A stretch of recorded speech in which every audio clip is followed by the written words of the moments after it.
You've tried to maintain somewhat of a civilized relationship with each other. The good times for these parents were over. I started reaching through the back window to try to get my tablet.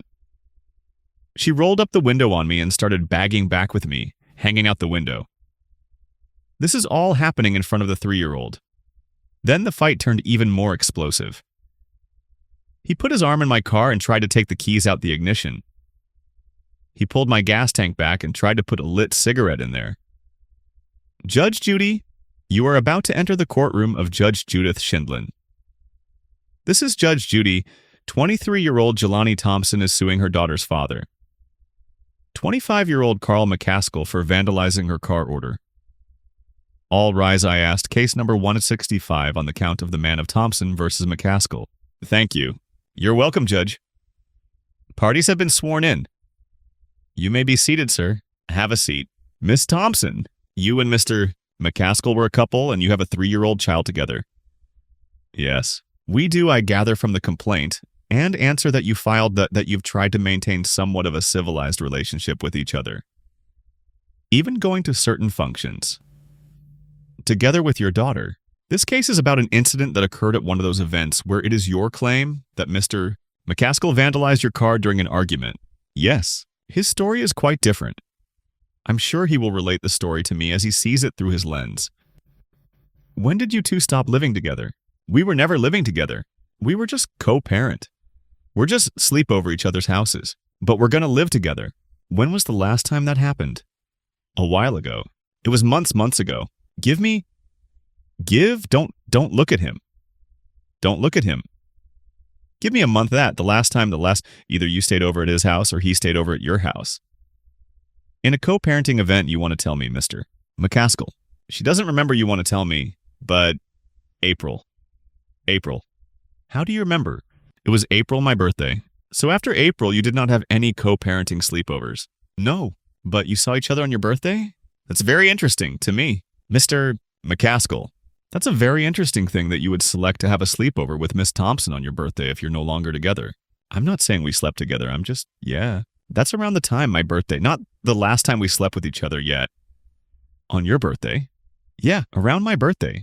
Not exactly my birthday. Okay. You have a little girl. Is that right? Mr. McCaskill. Yes. Ma'am, I want you to tell me when the last time you saw her, the day of the incident. What was that date, Memorial Day? I believe, why don't you tell me your version of what happened?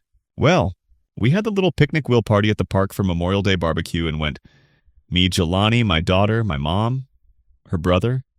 My family had a nice little barbecue when it was time to go. She rode with her brother, I drove her car, and I had my daughter, and my daughter rode together. Her and her brother rode together. Okay, so you were driving her car and your daughter was in the car that you were driving? Yes, ma'am, okay. When you finished the barbecue, where were you going? We headed back to my house, and was she going to follow you? Oh, she didn't follow me, but she knew where we're going because we did the picnic in St. Louis, me stay in Illinois. What was the plan after the picnic? If you were going back to your house with your daughter. Really wasn't no plan. I was gonna we alternate weeks. I keep my daughter for a week. She have for a week. So you were gonna keep her for the week? Yes, ma'am. Well, then why were you driving her car?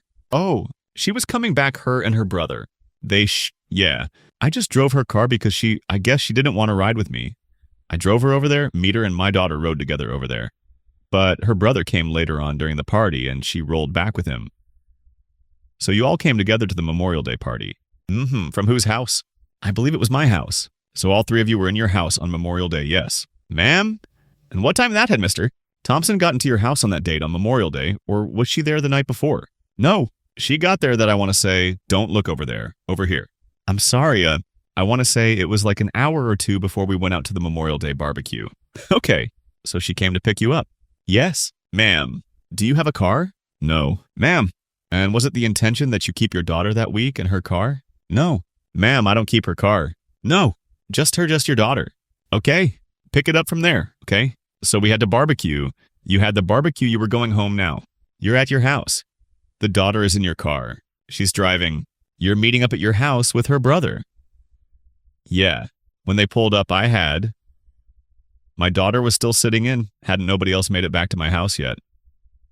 So me and my daughter was sitting in her car, and I had my daughter watching a TV on my little tablet when they pulled up. She said I had an attitude about something, like she came to me with attitude. That's how the whole situation started. We argue a little bit. Like I said, it was my turn to get my daughter well. She didn't bring my daughter like the divers, the clothes and stuff was nothing. None of that was there. So I asked her, could she go get it? She didn't want to. Okay, so she didn't bring it to your house at all. No. I mean, clothes, diapers, all that. And that was my issue. I was like, well, I don't have none of this here, so I can't keep her tonight either. You can go home and get it, or you can just bring her tomorrow with the stuff. That was a problem. What was the problem? Either leaving her without the stuff or going, I guess she didn't want to take my daughter back with her. Like, because this is my week, I guess. She thought I was trying to push my daughter off on her for the week. Not the case at all. Never have a problem. I killed my daughter anyway the night. Anyway, I put my daughter back in the car. Because like I said, it didn't have the supplies for just a minute. So you were taking your daughter out of the car. Yeah. When they pulled up, I was taking my dog. I didn't know we were going to argue. I thought we're going to go in the house. Saying, everybody have a look. Good time. So you took your daughter out of the car and you were holding her in your arms. Yeah. And then you had this discussion about, where's her clothes? Yeah. And she said, I don't have the clothes. So then you said you put your daughter back in her car? Yes. Well, that was the suggestion then, that she was going to be going home with her mother. Yes, ma'am, okay? And then what happened? They transferred it to a whole little problem because, like I said, she thought I was trying to push her off on her. So we arguing while my daughter's in the car, I noticed that I had left my tablet in the back seat and my daughter was watching. That's when I tried to go back around to the door. It's get my tablet. She locked the doors, the back windows were down from where I was driving. I started reaching through the back window to try to get my tablet. She rolled up the window on me and started bagging back with me. Hanging out the window, got out. She stopped. I got out, never got my tablet. I mean, while this is all happening in front of everyone. Yes. Did you ever get your tablet? I wound up getting it either the next day or the day after that. Because I called the police on her. So she drove off with the tab. Yes. Ma'am, go, okay. So his family invited us to a barbecue. Before we even left the barbecue, the reason why he drove our daughter home, because he had an attitude. I don't know why he had to add to, but you can just, since he did. So that's why I rode with my brother back to his house, to his mother's house, to continue the barbecue because the food wasn't done. Yet, because we got kicked out the park, because the park closed at 10, so we get to his house, me and my brother pulled up first, so they pulled up and we all got the car. He came back up front, and I asked my daughter was asking for juice, and I said, she was asking, do they have any juice in the house? And he ignored me. I asked him again.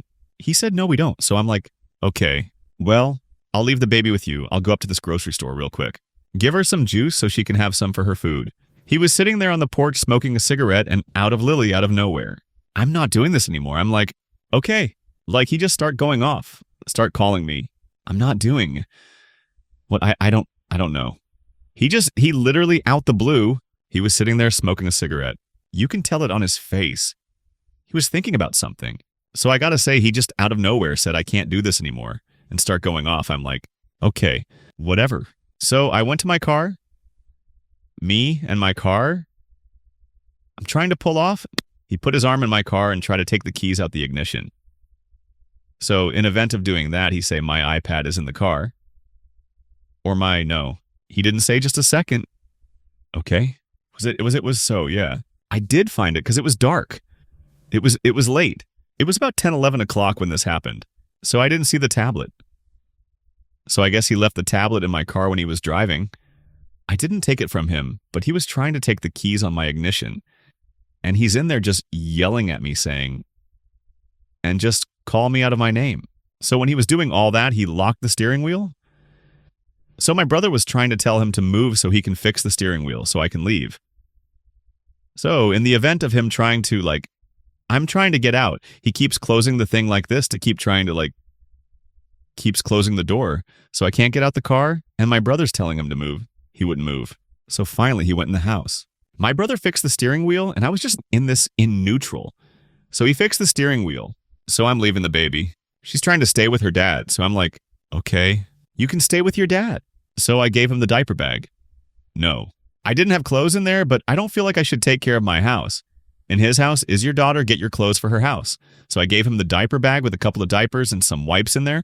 I gave him that, and I sent the baby to her uncle to give to him so I can leave. He came outside. He pulled my gas tank back and tried to put a lit cigarette in there. And so luckily I backed up fast enough for him to he jumped off and I drove away. And so he called me a couple times. I didn't answer the phone and he called to my brother. Well, my brother was still there. My brother called me and all you hear him in the background screaming and yelling and going off stuff like that. And my brother asked me, we want me to do with the baby. I'm like, it's his week. Just leave her there. He's with her dad. She's safe and just come home. So can you tell me why we're here? He damaged my car and I wanted to fix it. What did he damage on your car? The gas tank. He scratched the paint on it, and at one point in time, I wasn't even able to bend the tape, put the gas cap back on my car now. You can't.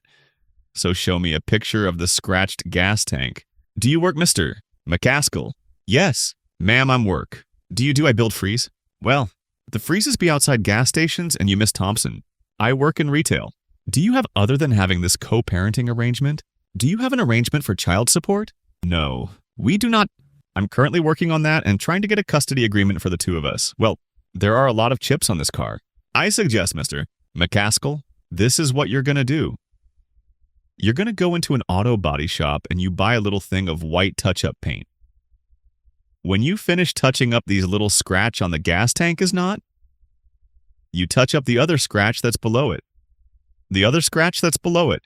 And in this, what I don't understand is, don't look like really nice people that had a bad day and you've been doing this co-parenting for a while. So there must be something nice about the way you still feel about each other. Otherwise, you wouldn't have gone to the barbecue. You wouldn't have taken the baby. You clearly Miss Thompson is smart enough to know that if he has custody every other week, you could have a life. Yeah. I used to say that all the time. Why are you fighting him? He's a nice enough guy, You made a child with him. He's interested. He wants to be part of the baby that he made, and it gives you an opportunity to have a life, the only reason why we came up with that, because he wasn't taking her at all. So how that started was I dropped her off one day and left. That's not so smart. You see, Judge Judy continues in a moment, and later today, how much were the sneakers that you bought? $190.